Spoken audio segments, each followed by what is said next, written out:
मला सांगण्याची गरज नाही तुम्हाला. तुम्ही मगाशी भास्कररावने विचारल्यावरती शब्द दिलेला आहे, दिलात ना? नक्की.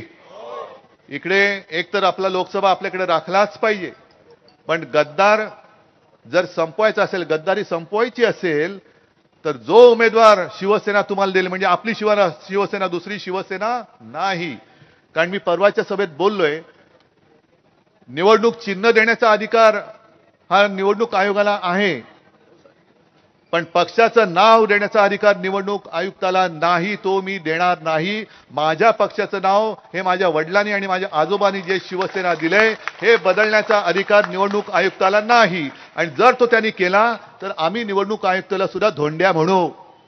ए धोंड्या, तो म्हणाले माझं नाव अमुक आहे, आजपासून आम्ही तुमचं नाव बदलतो, कारण देशात लोकशाही आहे, जनतेचं न्यायालय म्हणून आम्ही तुझं नाव बदलतोय. आजपासून निवडणूक आयुक्ताचं नाव धोंड्या.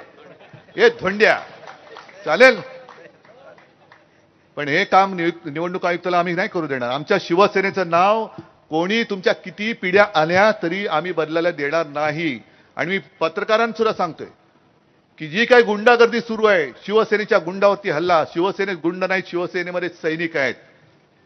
ही गुंडागर्दी करणारी माणसं ही मिंद्यांचे सैनिक असतील, मिंदे सेना म्हणून, मिंदे सैनिक, मिंदा सैनिक मिंदा असूच शकत नाही. पण हे सगळे गुंड, पुंड आणि षंड हे मिंदेसोबत आहेत. आमच्याकडे सगळे मर्द आहेत. आणि तो मर्दपणा या निवडणुकीमध्ये दाखवाल आणि ह्या गद्दाराचं डिपॉझिट असं जप्त कराल